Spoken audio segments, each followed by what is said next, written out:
All right, you guys, all praises to the Most High. Shalom, shalom.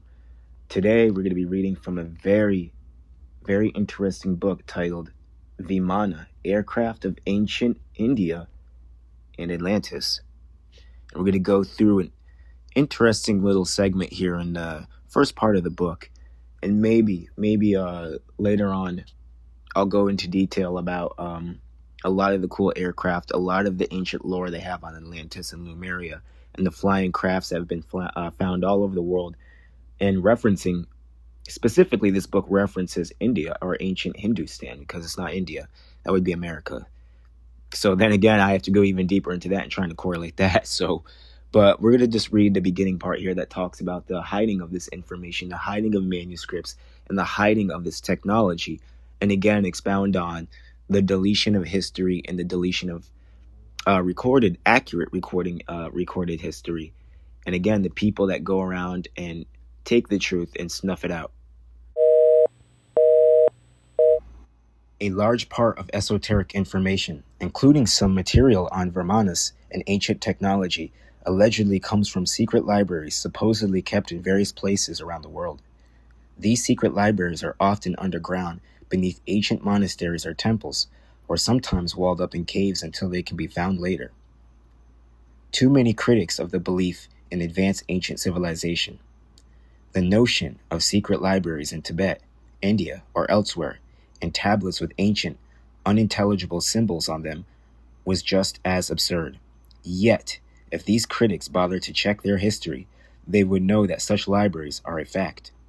In the year 1900, at Dunheng, a small desert town on the border of northern Tibet, a Taoist monk found a hidden library inside a cliff honeycombed with caves. The room had been walled up with bricks in the 11th century to keep it from falling into the hands of invading barbarians. For 800 years, the books had lain there, preserved by the dry desert air, and maintained in excellent condition. Then the famous explorer and archaeologist Sir R.L. Stein passed through Dunhong in 1907 and persuaded the monk to allow him to view the treasure, which was, at the time, still kept in the secret cave. He found Buddhist texts in many languages: Chinese, Tibetan, Sanskrit, fire languages, and some in languages that were completely unknown. Just how old of these texts was impossible to tell, but they had probably already been copied over several times from earlier texts. The originals had been written hundreds, in most cases, thousands of years ago. Throughout history, huge archives and libraries have been purposely destroyed. According to the famous astronomer Carl Sagan, a book entitled The True History of Mankind Over the Last 100,000 Years once existed and was housed in the Great Library in Alexandria, Egypt. Unfortunately, this book, along with thousands of others, was burned by fanatical Christians in the 3rd century AD. Any volumes which they might have missed were burned by the Muslims to the heat baths a few hundred years later. All ancient Chinese texts, especially those of Lao Tzu and Confucius, as well as the I Ching, speak of the ancients and the glory of their civilization. They were presumably speaking about the people living at least at the time of the 5 monarchs, and probably before. Possibly, they were really referring to the people of the motherland, Mu, or Lemuria. Unfortunately, not much is known about the early part of Chinese history. I wonder why. From the first millennia BC and before. Just before he died in 212 BC, Emperor Qi Huangdi ordered that all the books and literature relating to ancient China be destroyed. Wow. Vast amounts of ancient text, virtually everything pertaining to history, astronomy, philosophy, and science, were seized and burnt. Whole libraries, including the Royal Library, were destroyed. Some of the works of Confucius and Mencius were included in this destruction of knowledge. Fortunately, some books survived because people hid them in various underground caves, and many works were hidden in Taoist temples, where they are now religiously kept and preserved. They are on no account shown to anyone, but kept hidden away as they have been for thousands of years. The recent persecution and closing of religious temples by the Red Chinese government indicates that the Lamas still have cause to keep their ancient books hidden. It is known that the Russians have suppressed a great many religious texts that have been discovered in Soviet Union because they are afraid that these would give the churches a boost. Doubtless, there was a great deal of history relating to the early days of ancient China lost. What caused the Emperor Qin to want to destroy any record of the past just prior to his death? Was he such a megalomaniac that he wanted history to start with him? Or was he influenced by the same evil forces? Let me read that again. Or was he influenced by the same evil forces that inspired Genghis Khan and Hitler to the same sort of book burning? The Spanish conquistadors had every Mayan codex that they found destroyed. Out of many thousands of Mayan books found by the Spanish, only 3 are known to exist today. Like the fanatical Christians of the 3rd century and Emperor Qin in the 2nd century BC, they wanted to erase all knowledge of the past and the knowledge that it contained. To any student of ancient history and lover of ancient knowledge, I think that it is painfully obvious why secret libraries and the preservation of books is actually necessary if ancient wisdom and technology were to be preserved. Something else which lends credibility to the belief that these secret libraries exist is the fact that many references are made to them in Central Asian literature. It is said that they can be found in many temples in India, Nepal, and Tibet. They probably can also be found in China and Mongolia as well. Now, maybe some other time I'll go through more that I have on Solomon's magic carpet and flying machines and ancient technology of the past. This book goes very deep into it, and of course I have several other books that go into Atlantis and their flying machines and their crafts. I'm going to post some screenshots that you're going to be able to see here while I'm going through this, but I forgot that this book had such deep information, great information on the deletion and of course the evil forces, as this book quoted itself, saying that certain people are used to destroy knowledge and others to preserve it. Now, I'm just going to post this here. Check this out about King Solomon and his throne, or his magic carpet, or his flying crafts that he had. Very cool. Very cool. They called it a heavenly car. And I have some other books that go into this as well. Like I said, maybe I'll do a whole nother video on this. I got a lot of videos I want to make that I'm going to make now that I have a lot of time on my hand. But with that being said, I'm going to post some other books to stay on topic about the deletion of history and make a full-length video here where you can get several references. You can go look them up yourselves. You can go try to find these books yourself. But to push home the fact that there are certain nations of people who are designed, who are set up to destroy knowledge, that chase people around. Oh, you have a accurate record of what happened from the beginning of time to now? Yeah, we're taking that out. We're snuffing that out.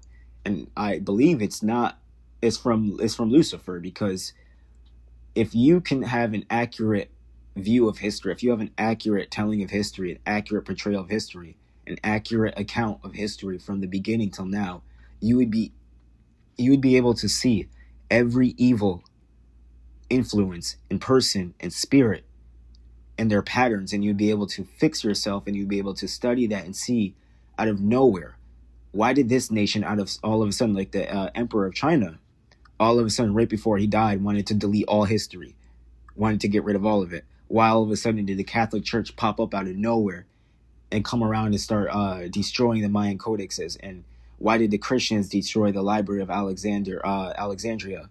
Later, the Mohammedans, the Muslims came and they finished off any other books that they can find that were hidden or taken away. And everywhere you go, you see groups of people who are in charge of preserving this knowledge, preserving this wisdom, and others who come around and are grabbing it and taking it either for themselves. Remember, they say they destroy a lot of these things, but a lot of them they take underground and they keep for themselves. So it essentially is good as destroyed or good as gone, because they don't do anything with it. They have light, but they hide it in a bushel. They don't let it shine. They don't let the history of the world be known. So we can't see Lucifer's influence over all humanity. If I can look back and get an accurate telling of history, I'd be able to see Lucifer's influence and all of his nations and all of his children and all of his workers' influence on history. And when they popped up, just think about it. We'd be able to see all of a sudden out of nowhere, a nation of people just rose up out of nowhere within a year, 2 years, 3 years time, gaining unprecedented military prowess, manpower, spiritual power, to just go and destroy anything and everything they set their mind to. And we'd be able to see that. We would be able to look into history and see out of nowhere, like all of a sudden, what happened with us. All of a sudden, the Caucasians popped up out of nowhere, gaining extreme military power, extreme manpower, extreme wisdom, all just to destroy us. Everything that they were blessed with just seems, or was set as, well, we can look in the book of Obadiah, and it was set as a sword. All of a sudden, out of nowhere, these nations seem to inherit a sword and go crazy. Everywhere they swipe that sword, it doesn't matter where they go. They're just able to take down whomever and wherever they go. This is why they want to delete history. This is today why they combat accurate history. This is why there's a spiritual war going on, where we're fighting to bring the truth out. And books like this, they're available, but they're not read. They're available, but they're not read. And most people go for the easy history that's readily available to you from your schools, from colleges and stuff like that really teach you nothing. So I'm going to go through, as I said, I have gone through other books showing you the deletion of history on so many accounts, so many different people. And we have to wonder, what was the influence? What was this evil force? Was it just, as the book stated, that they're just megalomaniacs and they lost their mind, or they fell to old age and they got brain damage, or they got Alzheimer's, or something happened and they went crazy and it was something physical? I don't think it was physical. This is 100% spiritual every time. Every time. The history that they're deleting leads to humanity evolving in a positive way. They're trying to delete the records of the Brotherhood of Light. They're trying to delete the records and write their own selves in there, write their own corrupt history in there, where they're the bosses of everything. They're the winners of everything. They're the spiritual source of everything. They're the be-all. They're the originators of everything. But the scripture says, what is it? Jacob is the forefather of all things, right? The Jacob, I'm paraphrasing here. I have to go get that verse. I'm going to put it up here on the screen, but they're not. We are. And they don't like that. So they like to go and delete history. Of course, we have Job 9:24. We have Revelation 2:9, just showing the history of the Jews, the history of the Israelites taken out. Nobody talks about that. They like to talk about the Mayan codexes a lot, because the Catholic Church is something that they always like to blame. Christians always love to blame the Catholic Church. Oh, it wasn't us, it was the Catholics. Oh, those weren't real Christians. Oh, if you bring up that Christians destroyed the Library of Alexandria, oh, those weren't real Christians. They weren't really Christians. They weren't Bible-believing Christians. They were just... No. Enough of that. So with that being said, all praises to the Most High. Let's check out these other sources and see fully just how much history was taken out